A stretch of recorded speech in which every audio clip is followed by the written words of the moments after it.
Suddenly there was an alarm that went off. "Okay, okay," the officer said with a megaphone in hand. "We need everyone to get into the group they were put in when they were sentenced because we are about to ship you off to other prisons." Meanwhile me and Darren were still fighting as no one seemed to be paying attention to the pair of us. One of the officers suddenly came rushing down as he spotted us. "Hey!" he shouted.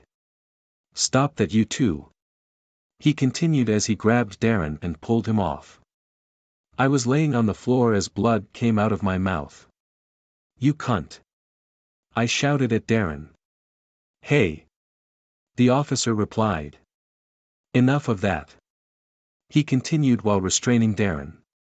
"Get in line right now," he demanded as he took Darren away. I slowly got up. "Okay, sorry," I said as I walked over to the fifth line. The man in front of me turned around. "Hello," he said. "Hello," I replied politely. "My name is Jimmy," the man said. "Oh, my name is George," I replied. "So what are you in for?" I asked Jimmy. "I'm not really sure," he replied. "Oh," I said as the officers were then leading the line out to the prison bus. "So where are we going?" I asked Jimmy. "I'm not sure," he replied. "Not a man of many words, are you?" I said to him. He shrugged his shoulders as I stepped onto the prison bus. I took a seat at the back of the bus as Jimmy was sitting against the window. "So do you want to be friends?" I asked him. He didn't reply as the bus door closed. "Do you like being in prison?" I asked him as the bus began to drive off. Jimmy wasn't saying a word as he was looking out the window watching the prison go up in flames. "Okay," I said as I turned away from him as I knew he didn't want to say anything. "Well, if you ever need anything I will be here," I said as I tried to fist bump him but he was not responding. "Oh, okay," I said as I turned back around and looked at the other prisoners. The bus drove off as we made it on the motorway. The two officers on board were walking up and down the middle aisle as they were checking nothing illegal was going on. I then asked the officer. "Where are we going?" I said in a flash. "Your new prison," the officer replied. "I know that, but where?" "I can't disclose that information," he said. "But what about my family?" I said. "Your family will be updated in due course," the officer said as he walked away. All of a sudden Jimmy got up from his seat. He went over to the officer and suddenly punched him. He fell into a number of other prisoners. The driver looked around, taking his eyes off the road. He then swerved off the motorway. All the prisoners were scared, holding on to the metal bars in front of them to make sure they didn't get hurt. The driver was trying to take control but it was too late. All of a sudden he crashed the bus into a tree. The passengers went flying as I managed to hold myself back and only fall under the seat. Then all of a sudden I felt my left leg being tugged on. I didn't know what was going on. "Stop," I said, trying to kick them off me. "We need to get out," the voice said as he broke through the glass window. The window smashed as glass went everywhere. "Ow," I said as he twisted my foot. He was pulling me out as I went over the glass spikes that covered the window. He placed me on the grass as the bus was on its side as the prisoners and officers were still trying to get themselves together and get out. "I need to go in and help," the man said as I grabbed his foot. "Please don't, it's going to blow up." "I have to," he said as he turned around and I saw his face. "Jamie?" I said as I was trying to recover as several other prisoners were running off. I was laying on the grass with my ankle twisted and my back broken. Jamie went back in through the window as he was trying to get more prisoners out. All of a sudden I noticed there was smoke coming from the front of the bus. I shouted. "Jamie, get out, the bus is on fire." Suddenly a small spark came from the engine. Jamie didn't reply as I tried to sit up. One of the prisoners came over and began to start stealing the medical supplies from the bag that was next to me. "Hey!" I yelled as I tried to slap him. "Stop!" I said with a demanding tone in my mouth as all of a sudden I grabbed his leg and he tripped over, spilling the supplies all over the floor. He then proceeded to kick me in the face. "What are you doing?" I asked him.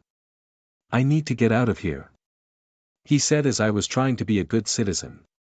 All of a sudden Jamie came back out the window with another person. "Here," he said as I limped over to him and tried to patch him up. It was a police officer. All of a sudden his radio went off. "Hello?" I said as I picked it up. "Who is this?" the voice said. "Where is Officer 215? the voice asked. "There has sort of been an accident and the prison bus we were traveling in has crashed and everyone is hurt," I said. "Oh." the voice replied concerned. "Where are you located?" the radio operator asked. I began to look around as all I could see was trees and bushes. "I don't know, sir, all I see is a forest," I said. "What about the road?" the radio operator said as I slowly got up and went over and saw it was a dusty motorway. "It's just a motorway, sir, a long stretch, I can't see any cars." "What's the license plate of the bus?" the radio operator said as I turned around to look at it. "R5, I said as all of a sudden the engine went up in flames. I jumped as the blast was too much and I had to duck to get away from all the metal and items flying towards me. I dropped the radio as I fell down. Suddenly a tree collapsed and crushed the radio. I was keeping myself in a small ball position as I was scared at what was going on. All of a sudden I heard a car horn beep as they came to a sliding halt as the fire was raging on and caught onto the trees of the forest. The car stopped as the person pulled out their phone and called for the police. "1 second," they said as they opened their car window and shouted at me. I was laying on the floor about to cry. "Is everyone okay?" he said to me as he rushed out and ran over to me. "Oh, you are prisoners," he said to me. "And?" I said as he helped me up. He rolled his eyes and then dropped me. "Oh, okay," I said annoyed as I held on to his car. He then dashed into his car and then drove away from the scene as he didn't want to help prisoners. "No.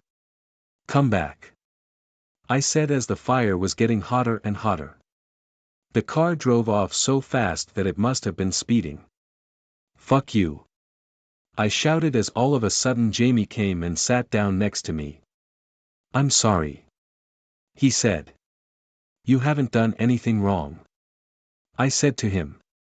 "Maybe, if I talked to you, we wouldn't be in this mess." No, it's not your fault at all," I said to him as leaves were burning off the trees. We looked at the long stretch of road and all of a sudden serving police officers came down the road as they spotted the fire. 2 fire engines were also on the way as me and Jamie got up and waited for the emergency services to come. They pulled over as me and Jamie were waiting. The police pulled down their windows. "What happened here?" "I don't recall," I said to the officer. "Well, where are all the other prisoners?" he asked. "Some ran away as others sadly didn't make it," Jamie said as he showed him the bruises. "Oh, how many escaped?" "I don't know," I replied as the firefighters were fighting off the fire. "Well, good for you two for doing the right thing," the officer said. "Will this get us time off our sentences?" Jamie asked. "I will certainly let the relevant people know once we get you to your new prison," the officer said as they began to search around the forest for any pieces of evidence. "So what do we do now?" I asked the officer as Jamie was looking around.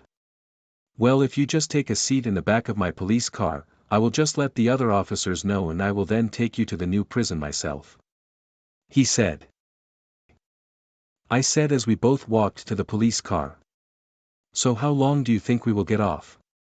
Jamie asked me as we both got into the car. Don't tell me you just helped everyone because you wanted time off your sentence. I said. Well.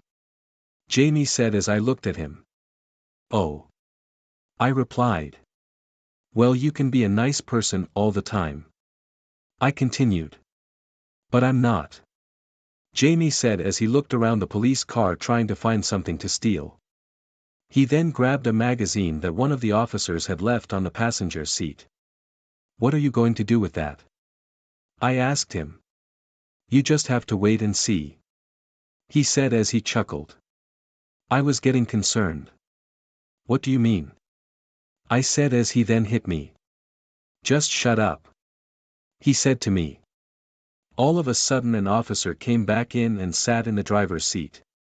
Okay, so I will just get myself ready and I will get you to your new prison. The officer said.